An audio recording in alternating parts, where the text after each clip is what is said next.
Bonjour à toutes et à tous, bienvenue sur les présentations de Nico. Aujourd'hui, je vous présente un SUV de chez Hyundai, le Tucson. Tucson dans une version créative. Motorisation CRDI 136 chevaux, boîte automatique 7 rapports avec une hybridation 48 volts. Donc une hybridation non rechargeable, hein. C'est de l'auto-rechargeable qui va vous assister dans les demandes de puissance, dans les démarrages, simplement. Voilà, donc véhicule plutôt imposant, hein. On est sur un SUV de belle taille. On est dans la concurrence Tiguan, 3008, etc. avec cette calandre qui est vraiment imposante, avec ces feux qui sont intégralement à LED, des feux bi-LED sur ce véhicule. Les jantes en 18 diamantées. Le coloris c'est gris foncé sur cette version créative. On a également donc le toit, les rétros noirs qu'on ne remarque pas forcément du premier coup d'œil sur cette couleur foncée, mais il est bel et bien biton. Voilà. Avec des protections au niveau de la caisse, donc du bas de caisse et des extensions d'ailes en plastique pour la protection du véhicule, ce qui rend encore un peu plus imposant le profil de ce véhicule. Vous voyez, avec des lignes de caisse, vous voyez, un peu torturées. Enfin, je trouve ça plutôt très sympa. Et ça ne dérange pas l'habitabilité malgré son look. On a un véhicule, vous allez le voir, qui a vraiment une très belle habitabilité. L'arrière, j'adore ce feu qui se prolonge sur tout le coffre. Voilà, je crois que c'est Porsche qui fait ça, ils ont dû s'en inspirer, c'est vraiment très chouette. Et donc l'éclairage est bien entendu à LED à l'arrière également. Le sabot chromé avec la double sortie d'échappement. Vous voyez, tout le long, on a ce petit bandeau lumineux à LED. C'est vraiment très très joli. Il a vraiment un très beau profil et un très bel arrière. L'avant n'est pas en reste avec cette calandre qui est très imposante. Certains n'aimeront pas hein, ces grosses calandres. Parfois les gens les critiquent, mais moi je trouve que dans l'ensemble du véhicule, ça lui va plutôt bien. L'habitabilité est relativement énorme. Le coffre est de super contenance avec des banquettes 40-20-40. Vous allez le voir, ces banquettes qu'on va pouvoir également incliner au niveau des dossiers. C'est pas si fréquent. Donc là, l'inclinaison des dossiers peut se faire ici. Voilà, et là, ils sont inclinés au maximum. On peut les rendre un petit peu plus droits avec la poignée qui est au bas du siège ici. Pour ce qui est de l'habitabilité, notamment les jambes, vous voyez, je fais plus d'1m80. C'est ma position de conduite devant. Je peux sans problème m'installer derrière moi, là, en l'occurrence. Hein. Donc, on a vraiment une très belle habitabilité. Des prises USB à l'arrière également. Au niveau techno, vous allez le voir, c'est complet. Hein. Pour la famille, rares sont les SUV qui ont des stores par soleil arrière, c'est juste génial pour les enfants et ça évite de ventouser les Mickey, ce qui est plutôt pas mal. L'accès démarrage est main libre, hein. On a une clé main libre sur le véhicule pour pouvoir accéder et démarrer le véhicule. Siège passager bien entendu réglable en hauteur. On retrouve une planche de bord symétrique qui est plutôt belle. Hein.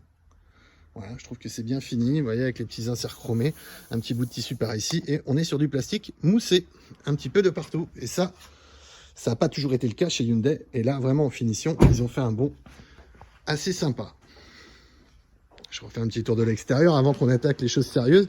Parce que vous allez le voir, en termes d'équipement, c'est vraiment top. Hein. Tout ce qui est sécurité et multimédia, on aura tout. Donc ici, réglage lombaire électrique pour le conducteur. Le siège est bien entendu réglable en hauteur. 4 vitres électriques, rétroviseur rabattable électriquement. Ils sont ajourés à la fermeture également.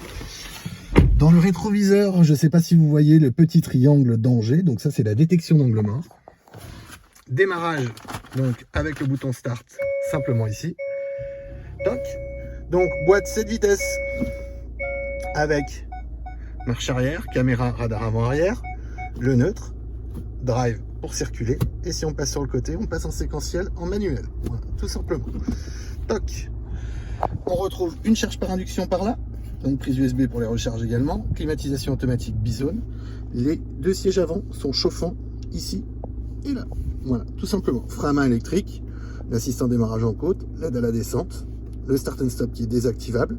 Les bips qui sont désactivables également. Et l'activation de la caméra éventuellement simplement avec le bouton, si l'on le souhaite. L'allumage automatique des feux avec l'assistant feu de route. Les essuie-vides sont également en automatique. L'ordinateur de bord, etc. Tout peut se contrôler ici au niveau de la radio, de notre cadran central également. Hein. Vous voyez, je vais pouvoir changer mes données. Éventuellement, ça peut être le GPS. Je vais pouvoir avoir éventuellement mon niveau d'huile. Je vais avoir mon assistant limitation de vitesse, par exemple. Donc, on peut vraiment tout changer sur ce très grand tableau de bord numérique qui fait 10,25 pouces. Tout comme le système multimédia qui fait également 10,25 pouces. Donc, on a quand même deux beaux écrans. Voilà, qui devant le véhicule, qui sont plutôt très lisibles.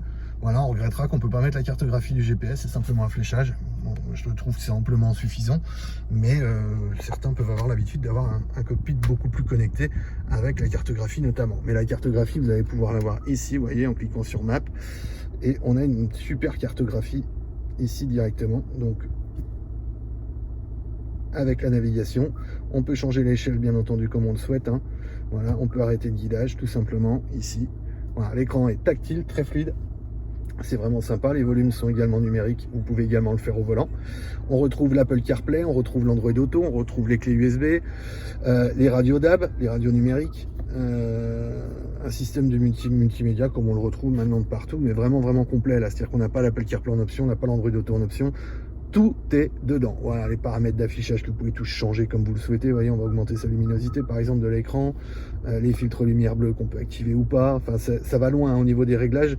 On est largement comme un téléphone, hein, voilà, tout simplement. Et donc dans les setups, vous avez tous les réglages que vous pouvez faire, les différentes connexions d'appareils que vous pouvez choisir en Android Auto, en Apple CarPlay ou en Bluetooth. On va avoir donc notre navigation, les différents sons que l'on peut régler. Voilà, tout se fait assez instinctivement. Voilà, si on se met sur la radio ici, tac, nous aurons la radio. On est en DAB, donc les radios numériques, donc ça passe très bien et on entend très bien. Puisqu'on c'est la TNT de la télé, on est sur du numérique, donc ça capte vraiment très bien. Et maintenant, quasiment de partout. Voilà. Je reviens à la finition hein, parce que je suis assez surpris. C'est-à-dire que là, on est sur des plastiques moussés un petit peu de partout. Et ça, je trouve ça vraiment très bien. Ils se sont vraiment montés en gamme. Bon, les prix également, hein, c'est-à-dire qu'on est plus sur les Hyundai d'auparavant. Mais ils offrent aussi cette fameuse garantie 5 ans. Donc, c'est aussi un vrai plus hein, de ce genre de véhicule. Voilà.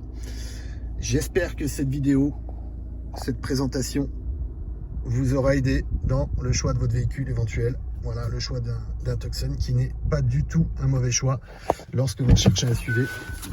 Voilà, on s'y sent bien, le véhicule a un beau volume. Esthétiquement, il est plutôt très plaisant. Et ben, j'espère que cette vidéo vous a plu. N'hésitez pas à laisser un petit pouce bleu, un petit message sur la vidéo si vous avez des infos à demander. Et bien entendu, vous abonner aux présentations de Nico. À bientôt, au revoir.